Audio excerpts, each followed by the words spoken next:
A graça e a paz, queridos. Que bom estar com vocês, gente, mais uma vez. E falar sobre legado. Legado é o que uma geração passa para outra geração. De uma forma bem simplista, é isso que legado significa. O que uma geração passa para outra geração. A própria palavra do Senhor, né, lá no Salmo 145, diz assim: uma geração contará a outra geração a grandiosidade dos teus feitos. Eles anunciarão os teus atos poderosos. E a parte que me coube aqui nesse latifúndio é falar sobre raízes fortes e frutos eternos. Não tem como a gente deixar um legado. Ou seja, tem jeito da gente deixar um legado miserável, viu, gente? O que se deixa para outra geração, quando se fala em legado, você pode deixar um legado de vida e você pode deixar um legado de destruição e morte. Então, que tipo de legado que nós estamos deixando, construindo para deixar, e que tipo de legado que nós estamos recebendo? Eu me lembro que quando o Gregório McNulty, que era um ministro de louvor, um homem de Deus, faleceu, e eu encontrei com o pastor Cirilo no aeroporto, e a morte do Gregório impactou muito a gente, porque, na nossa perspectiva humana, o Gregório ainda tinha muita lenha para queimar, tinha muita coisa para profetizar, era um profeta do Senhor. Então, na nossa visão, na nossa perspectiva humana, o Senhor não podia levar o Gregório. O Gregório ainda tinha muita coisa para fazer, muita gente para inspirar, muita coisa para deixar. E eu encontrei com o pastor Cirilo no aeroporto, poucos dias depois da morte do Gregório, e eu virei para o pastor Cirilo e falei assim: pastor Cirilo, o Gregório morreu. E a gente vê ainda, a morte é um intruso, né, gente? A gente não foi criado para morrer. Então, a morte, ela sempre causa um desconforto, mesmo quando a gente tem a esperança da ressurreição, ela sempre causa um desconforto, porque ela é uma intrusa. E o Cirilo, para minha surpresa, sorriu, olhou para mim e falou assim: pois é, Helena, agora todos os dons, todas as habilidades, todas as possibilidades que o Gregório tinha, ele não vai precisar mais. E tudo isso que ele carregava vai ser pulverizado sobre todos aqueles que a vida do Gregório tocou. E eu achei aquela perspectiva tão interessante e tão rica, porque, na verdade, é isso. O Gregório partiu, mas tudo aquilo que ele ensinou, tudo aquilo que ele profetizou, a maneira que ele inspirou as pessoas, foi tudo transferido. Agora tudo foi pulverizado sobre todos aqueles que a vida do Gregório tocou. E eu fiquei pensando sobre isso. E eu fiquei pensando, quando eu partir, o que eu vou deixar? Que tipo de lembrança as pessoas vão ter? Será que elas vão... O que te inspira? O que te motiva? Às vezes você está atravessando um período difícil da sua vida, um período desafiador na sua vida, ou as coisas parecem que estão dando tudo errado, mas aí tem uma pessoa que você conhece, ou que já viveu, ou que ainda vive, e que te mostra que é possível passar pelas adversidades, passar pelos problemas, passar pelas lutas, passar pelas dores, com dignidade, com esperança, com resiliência. O que inspira vocês? Faz uma memória, traz a sua memória aí. O que já inspirou você na sua vida? A vida de alguém, o comportamento de alguém, a reação de alguém diante do luto, diante da dor, diante de uma adversidade, diante do desemprego. Você conhece alguém que teve uma reação que te inspirou, que te motivou, que te deu esperança? Uau, eu quero chegar no nível desse cara aí, eu quero chegar no nível dessa mulher aí, porque, olha, é isso que eu quero para a minha vida. Que tipo de legado que nós estamos buscando, né? O que a gente está buscando? O que nos inspira? O que nos motiva? E o que nós estamos construindo? E aí, quando me passaram esse tema, raízes fortes, frutos eternos, baseado lá em 1 Coríntios 15, 58, você já pode abrir aí a sua Bíblia? 1 Coríntios 15, 58, só para a gente lembrar, eu vou ler na nova versão transformadora, na NVT, diz assim: portanto, meus amados irmãos, sejam fortes e firmes, trabalhem sempre para o Senhor com entusiasmo, pois vocês sabem que nada do que fazem para o Senhor é inútil. Em outras traduções diz, porque no Senhor o nosso trabalho não é vão. E a gente está vivendo um tempo que as pessoas estão tão abaladas. A geração de vocês enfrenta coisas que a minha geração não enfrentou. Por um lado, foi maravilhoso, gente, para a minha geração, ter menos acesso à tecnologia. Por quê? A gente não ficava dentro de casa. A gente tinha que buscar relacionamento real, olhando no olho. E hoje, o que facilita a vida de vocês também torna a vida de vocês mais desafiadora. Porque é muito fácil vocês se trancarem no mundinho de vocês. É muito fácil vocês começarem a se comparar entre si. Porque, de repente, você olha na rede social, a vida do cara que está lá é tão maravilhosa e a sua parece tão medíocre. Você olha lá para os modelos irreais, infundados na vida do outro, e, inevitavelmente, rola uma comparação, rola uma pressão. E você tem que ser o cara aberto, legal, e tem que concordar com a vibe que está rolando, e tem que estar em sintonia com o seu tempo. E se você pensa diferente, de repente você sofre uma discriminação na geração que fala, que trabalha contra a discriminação. Então, de repente, se você resolve ser diferente, ou seguir um caminho diferente, você é o estranho. Não é o cara que vai com a maioria. Então, isso gera uma pressão. E gera uma pressão porque muitos jovens estão tirando a própria vida. Na minha geração, eu não ouvia falar de suicídio de crianças. E hoje a gente está tendo que lidar com o suicídio de meninos de 10 e 11 anos de idade. Como você pensa, que pressão é essa? Que dor é essa? Porque o suicida, ele não quer morrer. O suicida quer acabar com a dor. Que dor é essa? Que profundidade de dor é essa? Que leva um menino de 10, 11 anos, ou um adolescente de 15, querer cortar os pulsos, querer dar fim na própria vida. Cara, então tem alguma coisa muito ruim em trânsito, tem alguma coisa muito ruim acontecendo. Mas, ao mesmo tempo que tem uma coisa muito ruim acontecendo, eu acredito o seguinte, que quando a gente olha para a Bíblia e a gente vê um grande movimento das trevas contra as crianças, contra os adolescentes, contra os jovens, estava para se manifestar algo muito grande e poderoso. Então, por que, na época que Moisés nasceu, vocês acham que foi coincidência o faraó ter mandado matar os meninos?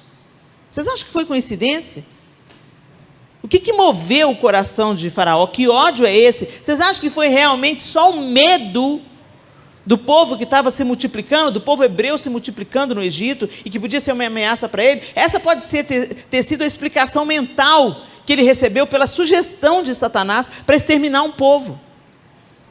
Mas Satanás estava sentindo o cheiro do que estava para se manifestar. Deus já havia prometido a Abraão que o povo dele seria levado para uma terra estranha, que lá seria escravo por 400 anos, mas ele iria interferir com a sua mão poderosa, iria tirar o povo do Egito. E não era um povo qualquer, era o povo que Deus tinha fundado para a manifestação de Jesus, para a manifestação do Messias. E aí vem um decreto do rei que tem que matar os meninos. Moisés nasceu, o libertador nasceu. Na época que Jesus nasceu, os bebês, Herodes mandou matar os bebês. Por quê? Porque estava para se manifestar o Messias de Deus. Então, gente, eu creio firmemente que quando a gente lê essas notícias terríveis, de exploração infantil, de prostituição infantil, de suicídio de crianças e adolescentes, de uma geração quebrada, seduzida pelas drogas, está para cima, esse ataque frontal a vocês que são jovens, esse ataque frontal às crianças, esse ataque sem camuflagem, né? Não tem mais camuflagem, o diabo mostrou a sua face. Esse ataque frontal contra vocês nos dá um cheiro, uma suspeita de que algo grande está para se manifestar. uma geração de avivalistas, uma geração apaixonada pelo Senhor, uma geração que não se movimenta por vistas, uma geração que está aprofundando as suas raízes. Eu vejo jovens hoje buscando estudar teologia. Eu não via isso no meu tempo. Quando eu era jovem, eu não via esse tipo de envolvimento, de engajamento, a não ser na vida dos seminaristas. Hoje os meninos querem estudar a Bíblia, não é só seminarista, não. Não é qualquer coisa que passa na goela de vocês. Isso é ótimo. Só tem que tomar cuidado para isso não ensoberbecer vocês. E aí a gente olha para o apóstolo Paulo, falando para a igreja em Corinto, a igreja no geral, escrevendo essa carta aos Coríntios, e especificamente esse versículo: meus amados irmãos, sejam fortes e firmes. E esse contexto que Paulo está escrevendo isso, tem tudo a ver com o nosso tempo, gente. Tem tudo a ver com aquilo que a gente está vivendo hoje. Paulo havia fundado a igreja em Corinto, ele tinha sido ajudado por Priscila e Áquila, e ele fundou a igreja ali. Mas depois que ele foi embora, depois que ele deixou a igreja, ele funda a igreja, fica um tempo com a igreja, e depois que ele se retira, depois que ele parte, a igreja começou a desenvolver uns problemas, umas coisas esquisitas. Entre elas, vamos ver se vocês identificam alguma nos nossos dias. Divisões. Orgulho intelectual e espiritual. Tem gente que vai para a internet só para descascar o irmão, porque a teologia dele não está correta. Ô, gente, se a sua teologia não está se tornando mais parecido com Jesus, não presta para nada. Não presta para nada. Se o seu conhecimento da Bíblia não faz você ficar mais parecido com Jesus, é só soberba, só orgulho, é só exibição. Quando você expõe a nudez do seu irmão na internet, ou o conhecimento, ou uma linha teológica diferente da sua, como se você fosse o detector da verdade, o seu irmão, um bastardo, um filho qualquer, ou um herege. Hoje essa palavra está na boca da galera, né? Heresia, heresia, heresia. Às vezes não é heresia não, gente. Às vezes é só uma posição teológica diferente.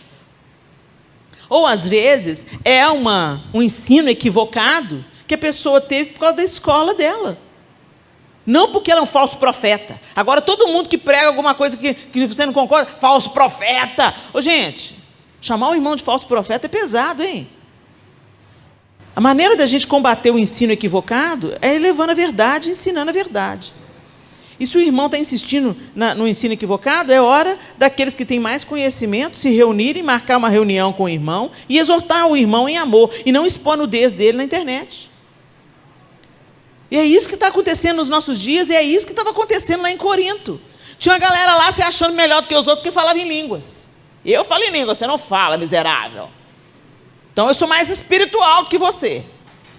Eu conheço mais. O meu ensinamento é melhor. Eu sou de... Sabe como? Aquelas divisões. E isso está acontecendo hoje. É uma carta tão antiga, mas tem tudo a ver com aquilo que a gente está vivendo hoje. Divisões, orgulho intelectual, orgulho espiritual, imoralidade e impureza. Gente, porque tem gente que está dentro da igreja, mas está transando com a namorada. Está indo para o motel. Acha normal ficar chapado. Acha normal. Não é normal não, gente. Isso é impureza. Seu corpo é templo do Espírito Santo. Você adora a Deus e toma um cafezinho com o diabo? Não se engane, não tem em cima do muro para Deus não, gente. O em cima do muro é território do maligno.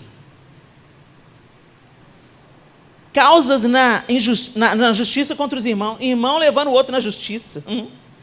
Coisa lá só de Corinto, né, gente? Não acontece não para a gente, não. Desordens na ceia do Senhor. O povo vinha para a ceia e comia mais do que devia. Quando os irmãos chegavam atrasados para comer a ceia, os irmãos já tinham tomado a ceia. Não era em memória de Jesus, é porque estavam com fome.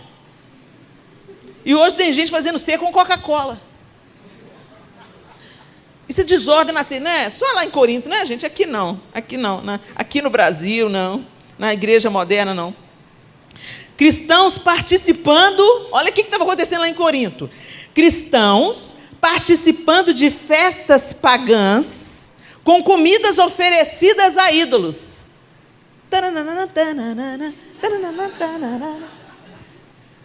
tem nada a ver, gente. Tem nada a ver. falsos ensinos sobre a ressurreição dos mortos, desordens nos cultos. Tem uns cultos que são bizarros. Eu estou falando, gente, quando eu falo da igreja, eu falo da igreja, instituição no Brasil todo, as várias linhas denominacionais, as várias culturas, né? Porque, a gente é um povo, na multiforme graça e sabedoria de Deus, nós somos também diversos. Você entra numa igreja, numa comunidade de fé, tem um certo código de ética, você entra na outra, né? A galera tem outra liturgia, outro jeito de cultuar, mas é tudo filho de Deus. Eu lembro que uma vez eu fui pregar numa Assembleia de Deus, amo os assembleanos, mas eu fui pregar na Assembleia de Deus, naquele dia meu coração ficou peludo. Porque uma igreja que dá muitas oportunidades. Então, me chamaram para pregar, mas a irmã ia cantar, depois a outra irmã cantou, depois um pastor leu um salmo, depois o outro pastor deu uma palavra. E aí eu fui vendo o tempo passar, falei, meu Deus, eu preparei uma palavra de 40 minutos, e já passou 40 minutos das oportunidades, vai sobrar 10 minutos. Como é que eu vou resumir 40 minutos em 10, Jesus, me dá estratégia. E aí, no meio daquela parada, me deu uma canseira. Eu falei assim, não, Jesus, vou falar com o João, que eu não quero mais vir em Assembleia de Deus, não. Falei, confesso o meu pecado. Aqui na minha mente eu falei, aí veio aquela voz, você tem filhos? Parece uma pergunta tão sem contexto, eu estou reclamando dos irmãos, e vem uma pergunta sem contexto. Você tem filhos? Tenho. Quantos? 4. Eles são iguais? Não, cada um de um jeito. Você ama os 4? Amo os 4. Eu também. Foi cirúrgico. Passei uma vergonha. Eu falei, Senhor Jesus, me perdoa. São meus irmãos, são meus irmãos. Aí, pensa aí no seu irmão de sangue. Quem tem irmão de sangue aí? Você ama? Odeia também, né, gente? Entre tapas e beijos, né? Mas vem alguém de fora bater no seu irmão? Não. Não. Irmão meu, quem bate sou eu. Não é assim? Não vem bater no meu irmão, não. Você tem uma picuinha com o seu irmão, vocês não vivem bem, é uma demanda dentro de casa. Mas se alguém estranho vem falar do seu irmão, vem bater no seu irmão, o tempo fecha. Não, você não vai bater no meu irmão, não. O que é isso? Meu irmão meu, quem bate sou eu. Não é assim? A gente toma as dores. Devia ser assim no corpo de Cristo. Mas não, a gente pega o irmão, vai lá e descasca ele na rede social para o ímpio, para aquele que não crê. A gente expõe a nudez do nosso irmão. Mas meu irmão, hein, Helena? Será que é meu irmão mesmo? Olha, até o teste de DNA sair naquele grande dia, é irmão. Se confessa que é a cruz de Cristo, se confessa que Jesus morreu, que veio em carne, crê no Espírito Santo, entendeu? Crê em Deus Pai, Todo-Poderoso, Criador dos céus e da terra. Você proclama o credo? Então deixa eu te falar. Até segunda ordem é seu irmão. O teste de DNA, quem vai fazer é Jesus, não é você. Então, naquele grande dia, ele vai falar, pode entrar, você não te conheço. Mas até lá, nós vamos tratar todos como irmão. Até na hora de brigar, roupa suja se lava em casa. Até na hora de... junta 2 ou 3, vai lá exortar o irmão, corrigir o irmão. E é esse problema que estava acontecendo na igreja em Corinto. E Paulo vem para trazer um ensino e para trazer encorajamento. E ele está falando... Vocês devem viver de uma forma diferente. E aí, o que Paulo faz? Ele lança os fundamentos primordiais do cristianismo, e ele vai dizendo, ele declara que Cristo é o poder de Deus e a sabedoria de Deus, lá no capítulo 1, no verso 24. Então, o que Paulo começa a resgatar para aquela igreja em Corinto? A justificação por fé apenas, não pelas obras. A incredulidade como um pecado, aquele que é incrédulo peca. A vida santa por meio do poder da graça. Então, a graça me habilita a viver em santidade, a graça não me libera para pecar. A graça me habilita a viver uma nova vida. A real liberdade, através da total submissão a Deus. Ele fala, todas as coisas me são lícitas, mas nem todas me convêm. Então ele está afirmando para aquela igreja que existe uma real liberdade, mas em submissão a Deus. A fé e a oração como recursos poderosos. A soberania de Deus, mesmo em face dos fatos mais negativos. O que ele lança para os coríntios? Raiz. Para a gente deixar um legado, a gente tem que ter raiz. A gente tem que saber quais são as bases. Qual é o alicerce sobre o qual nós estamos construindo uma história? Sobre qual alicerce você está construindo a sua história? Ah, Helena, mas eu sou jovem ainda. Não se engane. O Senhor usa os jovens. O Senhor quer usar. Eu vos escolhi porque vocês são fortes. Mas o que acontece? Um espírito de rebelião, às vezes, toma os mais jovens. E um espírito de egoísmo e manipulação toma os mais velhos. Deus quer que uma geração ande junto com a outra geração. Para a gente transmitir um legado, a gente tem que caminhar junto, a gente não tem que ser rival. E é importante a gente receber da geração antes de nós as bases, a memória daquilo que o Senhor deixou. Uma geração contará a outra geração, a próxima geração, os feitos do Senhor.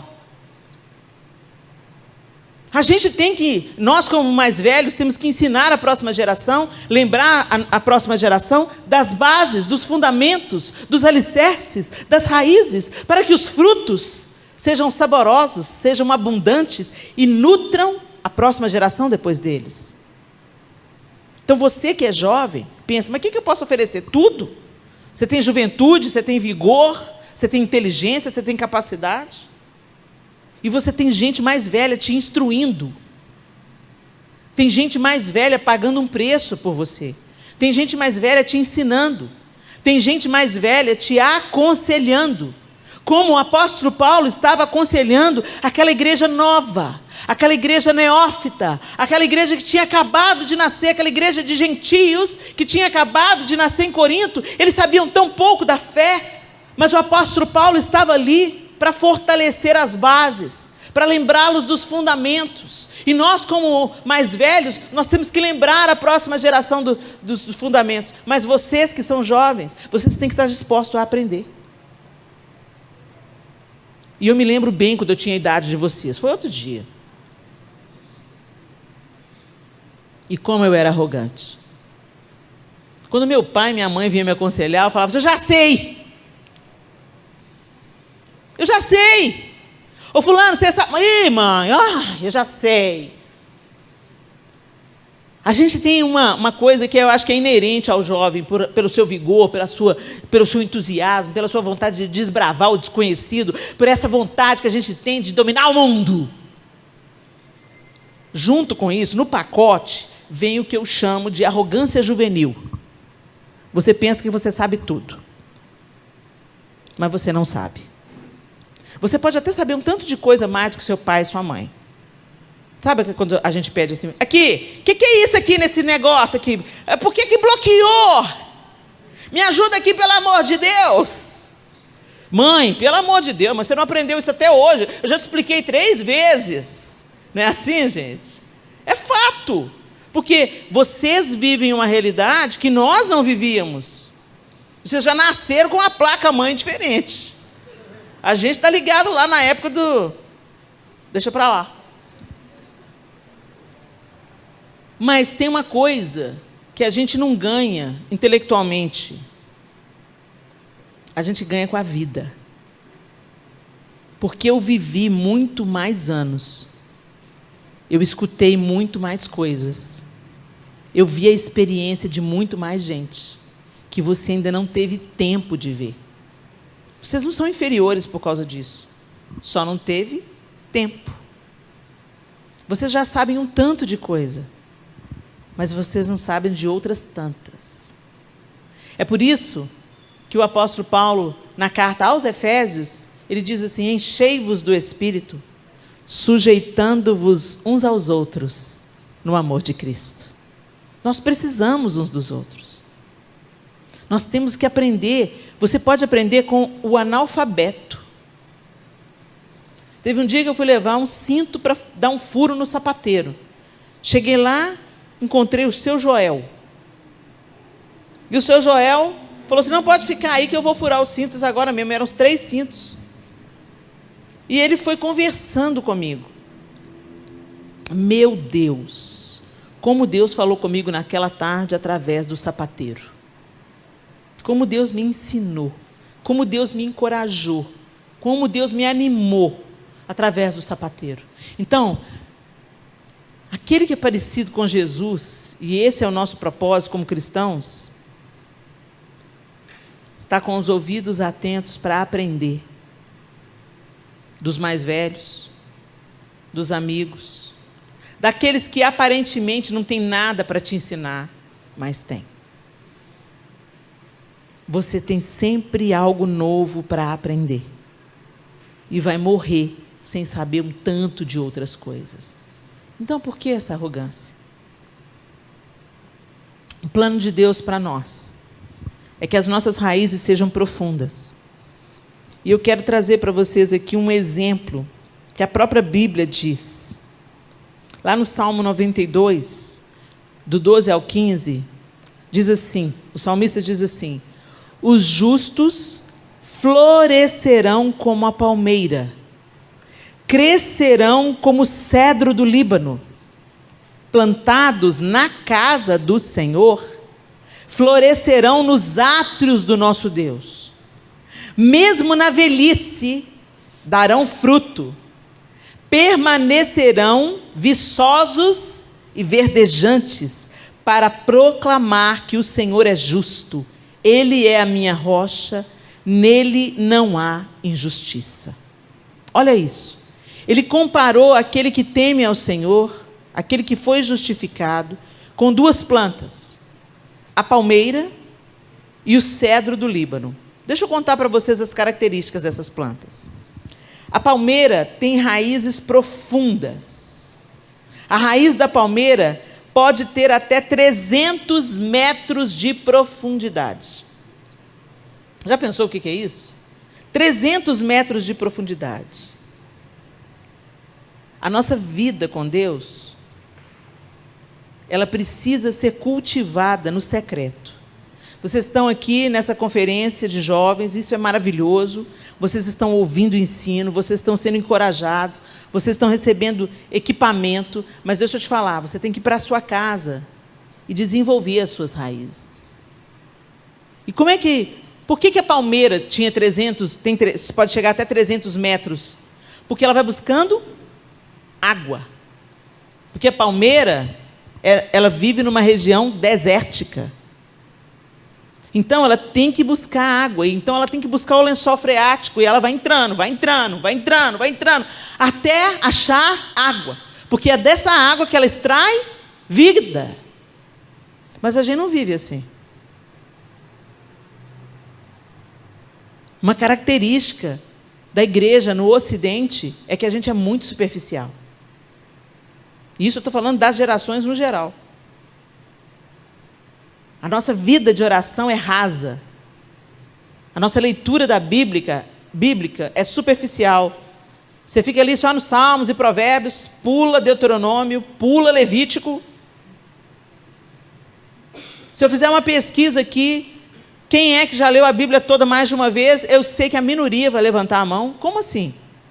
Como assim que a gente diz que ama Jesus, que segue Jesus, mas não busca Jesus? Não, mas eu busco, eu venho na igreja, eu vou nos congressos. Gente, ninguém vive com comida de domingo ou com comida de uma vez por ano. Verdade ou não? Você precisa de comer todo dia. E no nosso hábito ocidental, a gente come 3 vezes por dia, pelo menos, no mínimo. Fora as beliscadinhas que a gente dá. Os saques à geladeira, principalmente vocês que têm essa idade de crescimento. Mas a gente não tem isso mesmo correspondente de busca do Senhor. Por isso nós somos frágeis. Nossas raízes são superficiais.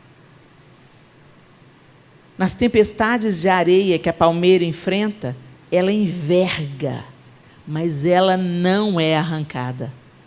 Por quê? Porque tem 300 metros de raiz. Você não arranca 300 metros de raiz.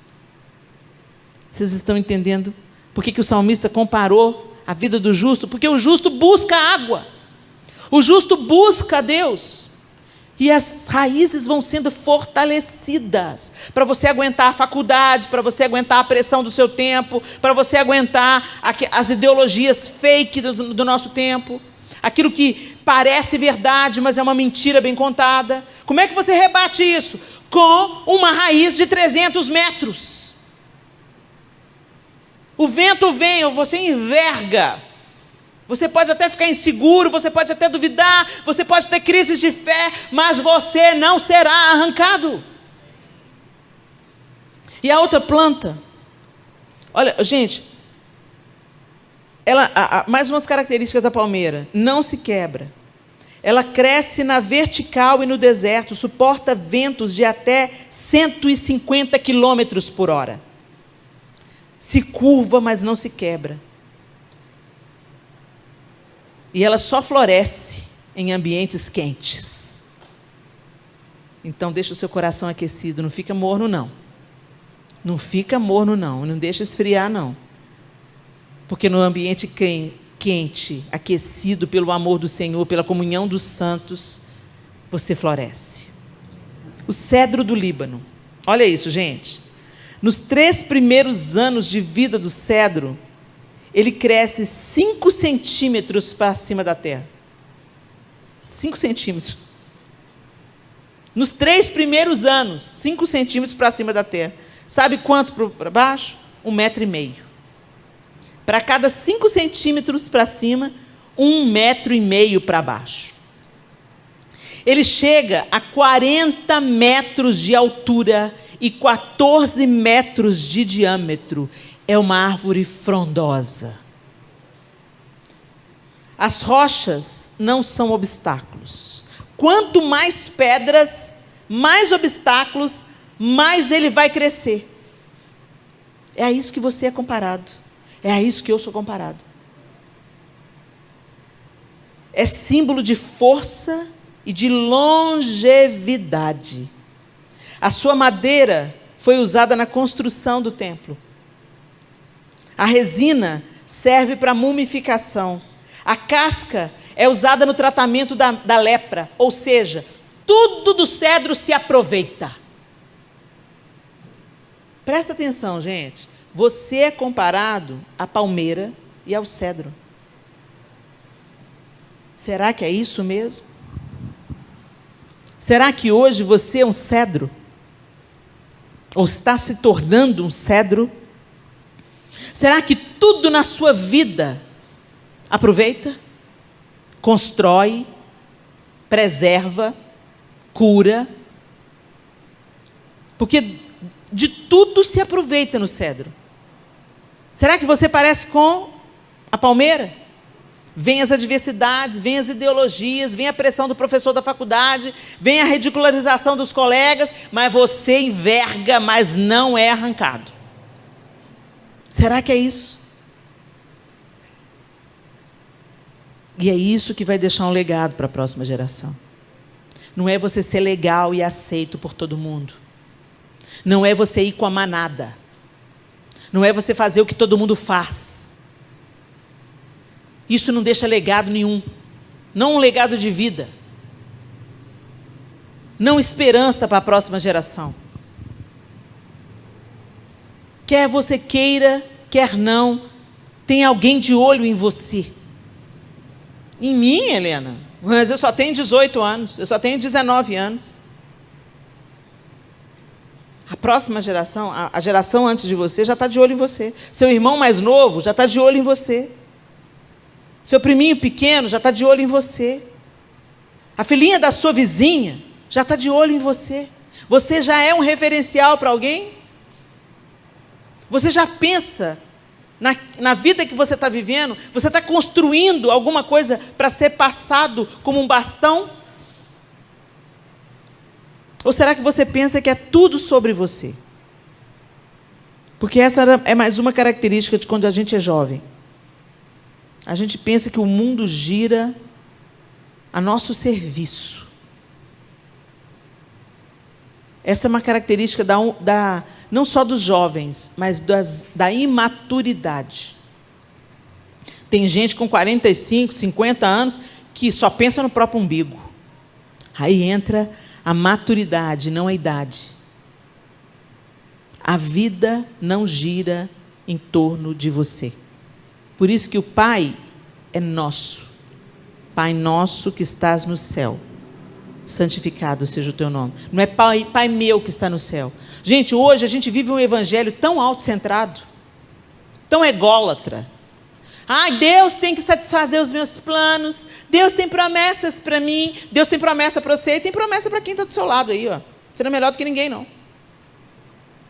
Deus vai agindo no coletivo.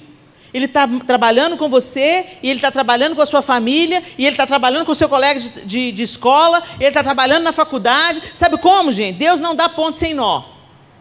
Ele não trabalha só comigo. Quando acontece alguma coisa comigo, Ele está trabalhando comigo, Ele está trabalhando com a minha família, Ele está trabalhando com o meu marido, Ele está trabalhando nos lugares onde eu ministro, Ele está trabalhando com um todo. Mas nós temos uma visão extremamente egoísta. Por quê? Porque o nosso parâmetro é esse mundo. E esse mundo, muitas vezes, motiva a gente numa visão altamente ególatra. A idolatria do ego. Deus existe para satisfazer os meus desejos. E a gente acha, a gente até se apropria de uma visão legítima, que Deus é nosso Pai, que Ele é misericordioso, que Ele nos ama e que Ele vai fazer tudo para que a gente atinja o nosso propósito, a plenitude do nosso propósito. Mas não é só sobre você. Deus me ama e Ele não ama a Sofia menos. Tem um plano para mim? Tem um plano para o meu amigo? Tem um plano para o meu pai? Tem um plano para minha mãe? Mas a gente pensa que Deus é um gênio da lâmpada, que vai satisfazer todos os nossos caprichos. A gente pede para Deus, para Ele, Deus nos atende, Deus faz do jeito que eu quero, Deus manda aquele rapaz, nossa, aquele rapaz é tão lindo, quero casar com ele, Deus, sabe? Gente, é muito importante nós buscarmos a vontade de Deus para nós, mas é sempre bom a gente lembrar que não é só sobre nós. Até o nosso casamento não é só sobre uma união romântica com o homem da nossa vida ou com a mulher da nossa vida. O casamento tem que glorificar a Deus. O nosso casamento tem que ser um luzeiro aceso para mostrar para o mundo que Deus construiu a família. O nosso casamento tem que ser a junção de dois cedros que produza muita sombra, para que as pessoas venham se abrigar sobre essa sombra. Não é só sobre Hollywood, não é só sobre um sonho romântico, é permanecer quando tudo estiver ruim, porque é para a glória de Deus, é perseverar até que a primavera volte, porque é para a glória de Deus, não é para satisfazer-me romanticamente. E a gente tem a gente vive no fantástico mundo de Bob, querendo um casamento romântico, e a gente põe a música lá do filme, e a gente, que linda essa música, ele é lindo, ele é maravilhoso, no primeiro ano de casamento está querendo matar um ao outro. E chega para o pastor e fala assim, o amor acabou. O amor jamais acaba, porque o amor é a firme decisão de tratar o outro do jeito que você quer ser tratado. Mas nós somos trabalhados em Hollywood, seriado. Como é que chama a novela lá? Dorama. Todo mundo dorameiro. Ele é lindo, ele é maravilhoso. No primeiro fracasso que o cara dá, não, ele não é maravilhoso, eu quero casar com um coreano. Acorda, gente.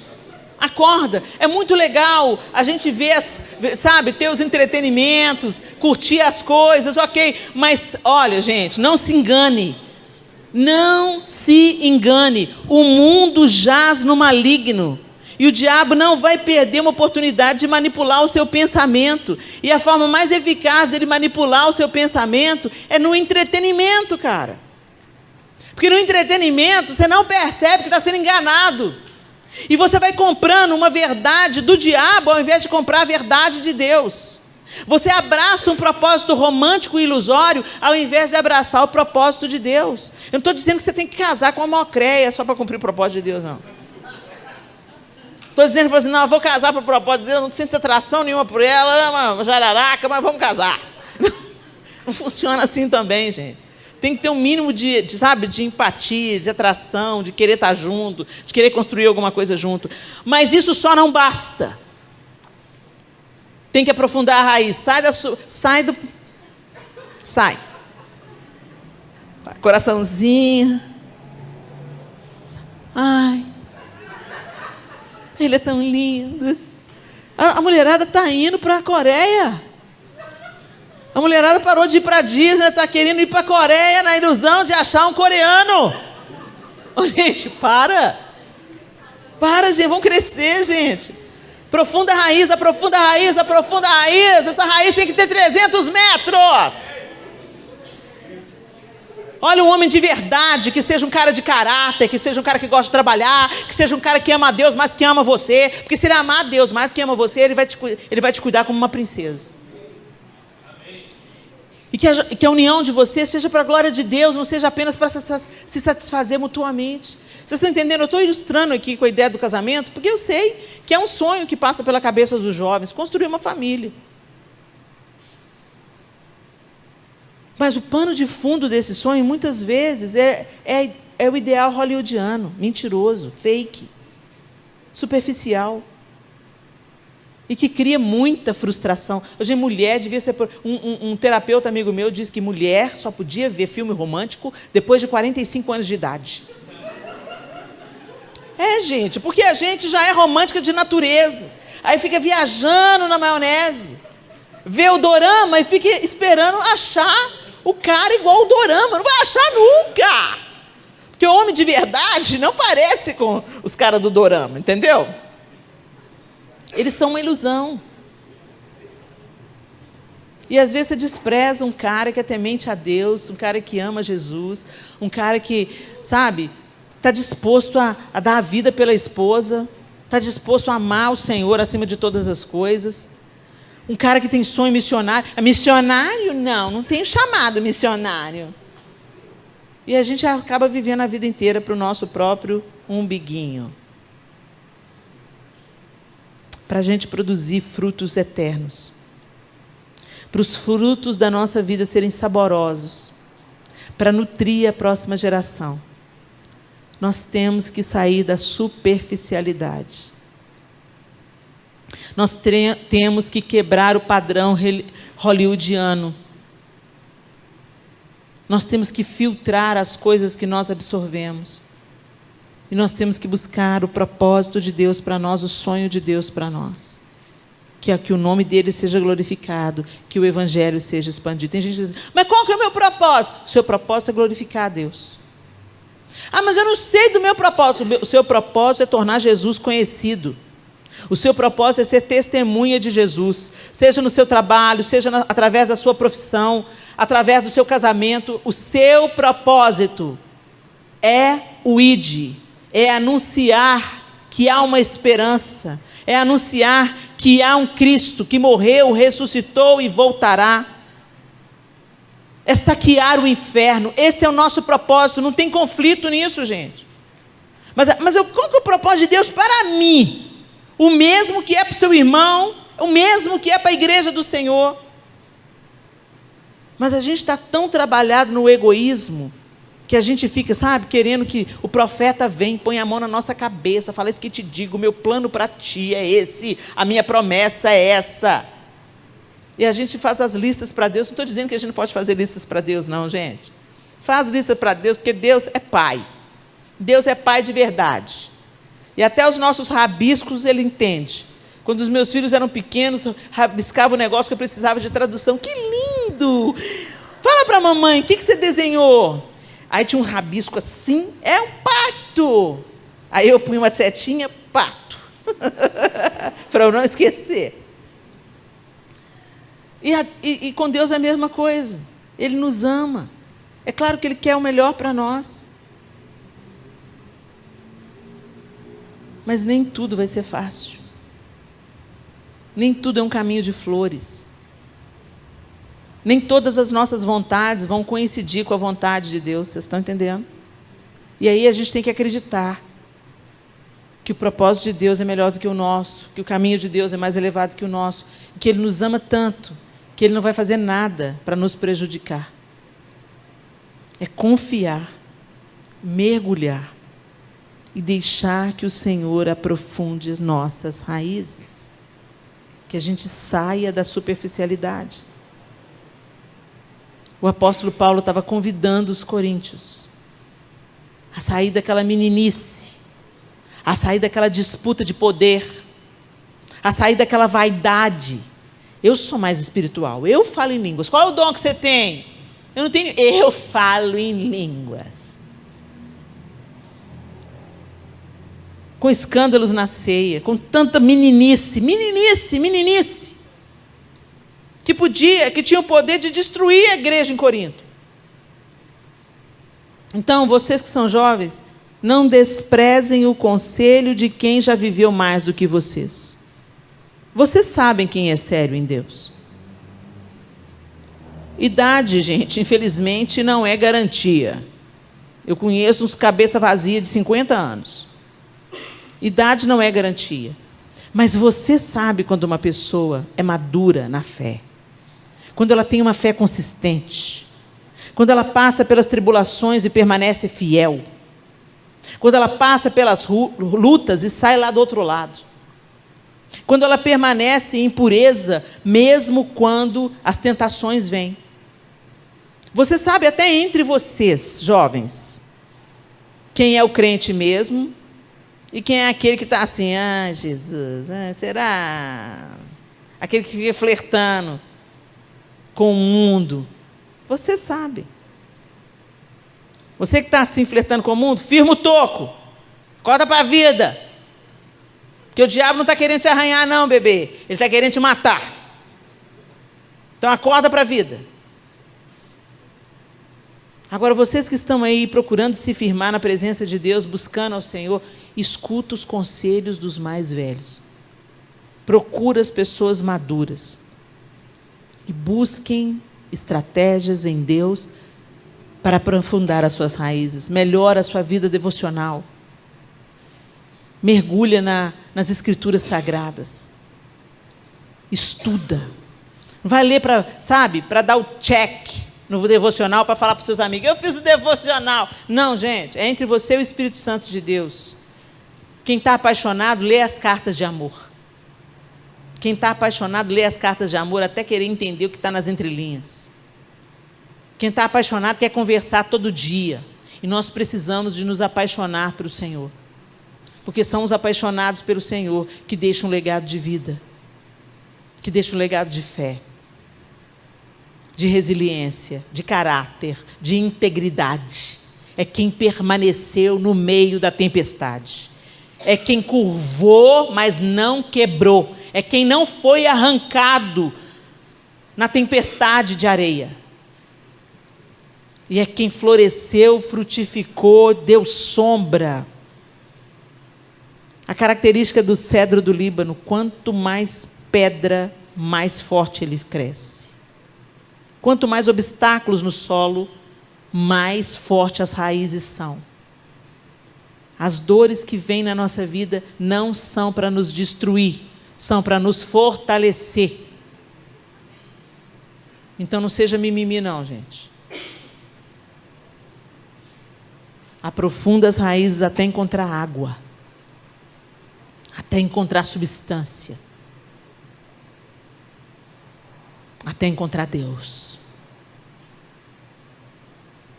Feche seus olhos.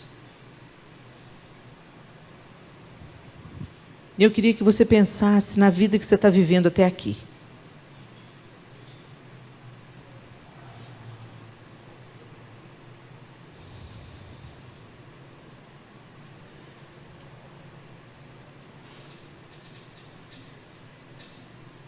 Muita gente passou por esse púlpito, ensinou, desafiou, despertou vocês. Não apenas nessa conferência, mas nas outras conferências. Nos cultos, nos acampamentos que vocês fazem. E o que você vai fazer com isso? A quem muito é dado, muito será cobrado. Vocês têm o privilégio que muitos jovens da idade de vocês não têm em países onde a igreja é perseguida. Vocês podem sair num acampamento, num retiro e passar 3 dias juntos, ter experiências com Deus juntos, cultuar juntos, vir aqui para frente e celebrar a Deus juntos, dançando juntos. Não pense que isso é privilégio de todos.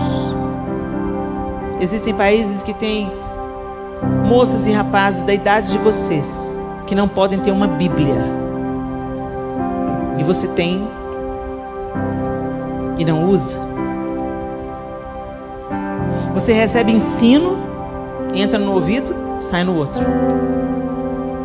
Se é isso que está acontecendo com você, é tempo disso mudar. Porque Deus está procurando adoradores que o adorem em espírito e em verdade. E adoração não é música. Adoração é uma vida de devoção, onde a gente coloca Deus na centralidade de tudo que a gente faz. Na faculdade, Ele é o centro. No casamento, Ele é o centro. No namoro, Ele é o alvo, Ele é o centro. Isso é uma vida de um adorador. Ele quer bendizer ao Senhor, celebrar ao Senhor, se devotar ao Senhor em todo lugar, em qualquer circunstância. E é esses que o Senhor procura, que não dependem de um lugar físico para estar adorando, mas que adoram na universidade, na maneira que trata o outro, que adoram em generosidade, quando voluntaria parte do seu tempo para servir o outro. Adoram quando percebe alguém que está isolado dentro da igreja, que tem a sua idade, mas você ignora. Não, o adorador não ignora ninguém dentro da igreja. O adorador não se fecha em guetos, em turminhas, em grupinhos. Um adorador tem os olhos atentos para aquilo que Jesus está atento.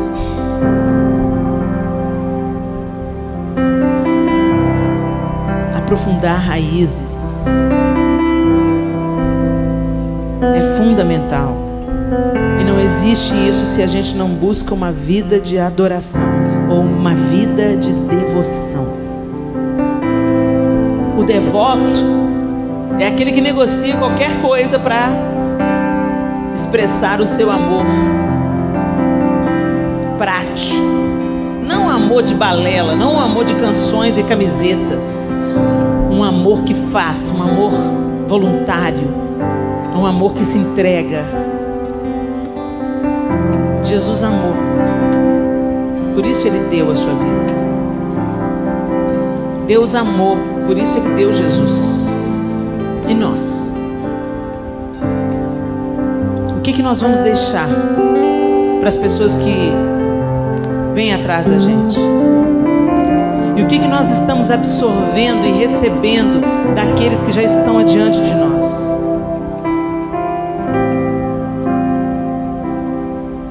Quantas coisas os seus pais te ensinam e você ignora? Não é à toa, gente, que a Bíblia manda a gente honrar pai e mãe, não. Eles podem não ser perfeitos, mas até quando você honra um pai e uma mãe meio doido, Deus vai te honrar, Deus vai te proteger, Deus vai te respaldar e te livrar. Ele não falou para a gente honrar um pai legal, um pai santo, um pai cristão. Ele falou para honrar pai e mãe. E a sua obediência traz a bênção do Senhor sobre você. A gente fala de legado. Legado começa em casa. Você pode ter líderes proeminentes, pessoas que te influenciam, pessoas que te inspiram. Eu fico pensando no legado do Timothy Keller. Meu Deus, quantos livros, quantos ensinamentos, quantas coisas lindas que aquele homem deixou, quanta instrução, quanta devoção ao Senhor, que refletiu em material rico de conhecimento. Mas o maior legado, certamente quem honrou foi a sua família, seus amigos mais próximos, sua igreja. A gente precisa de ser bênção e dar ouvidos àqueles que estão mais próximos de nós. Paulo era como um pai para a igreja em Corinto. Por isso ele tinha que corrigir. Ele fundou a igreja em Corinto. Por isso ele precisava de exortar. Ele precisava de cuidar da criança. E muitos daqueles coríntios rejeitaram a exortação de Paulo, mas muitos abraçaram e permaneceram. A correção, quando ela é feita, ela não produz alegria, mas se você recebe, ela produz frutos. Então, quando se fala em raízes profundas, isso começa no seu relacionamento com Deus, que cura os outros relacionamentos. E os nossos relacionamentos mais próximos são nossos pais, nossos irmãos de sangue, nossos irmãos na comunidade de fé onde nós nos reunimos, nossos líderes nessas comunidades de fé. Que a gente não espere a perda, o luto, a morte para receber ensinamento, influência, oração. Sabe, a gente tem que aprender, a gente a pedir bênção para os pais de novo. Essa geração perdeu isso. Você já pensou que coisa linda? Bênção, pai. Bênção, mãe. Que alegria quando os meus filhos falam. Um dos meus filhos fala, a sua bênção, mãe. Eu falo, Deus te abençoe, meu filho. A sua bênção, meu pai. Deus te abençoe, meu filho. A sua bênção, vô, Deus te abençoe. Gente, as palavras lançadas não são em vão. E a gente está recebendo um legado dos nossos pais quando a gente pede a bênção a eles. Me abençoa, pai, me abençoa, mãe. A bênção. A gente precisa de resgatar algumas coisas. Os patriarcas abençoavam. A gente tem que abençoar os nossos filhos. Ah, mas o meu filho está me dando trabalho demais. Abençoa o seu filho.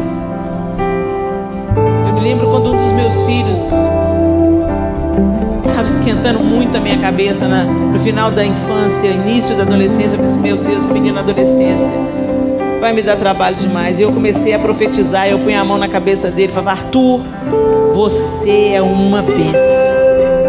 Você é um ungido do Senhor.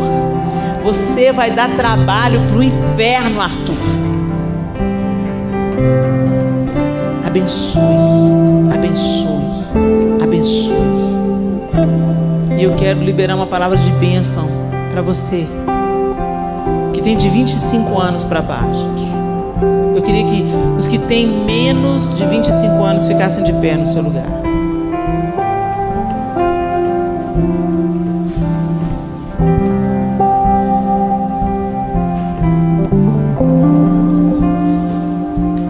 Eu quero dizer para vocês, vocês não são uma geração Nutella. Vocês são fortes. Vocês são destemidos. Vocês são ousados em Deus. Vocês são focados. E eu ministro sobre vocês temor do Senhor. Que o temor ao Senhor tome o coração de vocês em nome de Jesus. Que a reverência ao Senhor não se aparte de vocês. Que vocês sejam filhos e filhas obedientes aos seus pais. Que toda rebelião, mentira do inferno, falsa ideologia, que ela não entre no coração de vocês. Que vocês sejam blindados pelo Espírito Santo de Deus, separados para serem influência na sua geração, avivalistas, intercessores, missionários e profetas. Vocês são como flechas, e nós dessa geração, da minha geração, liberamos vocês para avançar contra o inferno, para prosperar contra o inferno, para se tornarem, em nome de Jesus, anunciadores anunciadores das boas novas, em ousadias, dons, maravilhas e curas. Curas vão ser liberadas para as mãos de vocês. Vocês vão impor as mãos sobre os doentes e eles serão curados em nome de Jesus. Eu libero uma palavra de bênção sobre vocês, de prosperidade espiritual sobre vocês. Vocês vão além da minha geração. O nosso teto será o chão de vocês. Vocês vão ser em ousadia, vocês vão crescer, mas em humildade. Vocês terão cheiro de Jesus, vocês terão o coração alinhados ao coração de Jesus. Eu abençoo vocês, eu libero vocês junto com a minha geração que está aqui também, impondo as mãos. Nós como pais, nós como líderes, nós como profetas dessa geração, liberamos vocês para irem além, para conquistarem no reino de Deus, para avançarem em humildade, em mansidão, em ousadia, em autoridade, para a glória de Deus, em nome de Jesus. Eu profetizo em nome do Pai, em nome do Filho e do Espírito Santo. Amém e amém. Receba o que foi liberado sobre vocês. Avancem. Estejam com os ouvidos atentos. Se assentem para sentar com pessoas que já viveram mais tempo que vocês. Inclinem os ouvidos de vocês ao conhecimento de Deus. Temam ao Senhor. Voltem para o quarto de vocês e aprofundem suas raízes até encontrar a água da vida, em nome de Jesus. Amém e amém. Senhor, nós te agradecemos por essa noite bendita. Agradecemos porque o Senhor nos reuniu aqui. Agradecemos porque o Senhor é que sabe que pensamentos que tem a nosso respeito, pensamentos de paz e não de mal, para nos dar um destino, uma herança. Ó Senhor, ensina-nos, ó Deus, ajuda-nos a sermos fiéis à Tua palavra, aos Teus ensinamentos, obedientes ao Senhor, nos bons dias e nos dias ruins. Sustenta-nos, ó Deus, aprofunda nossas raízes, para que os frutos sejam eternos. E que o conselho que Paulo, Senhor, deu à igreja de Coríntios, sejam fortes e firmes.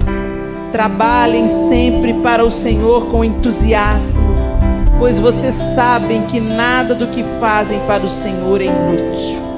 Que esse conselho seja gravado hoje no nosso coração. Que cada pessoa nesse recinto, Senhor, seja forte e firme.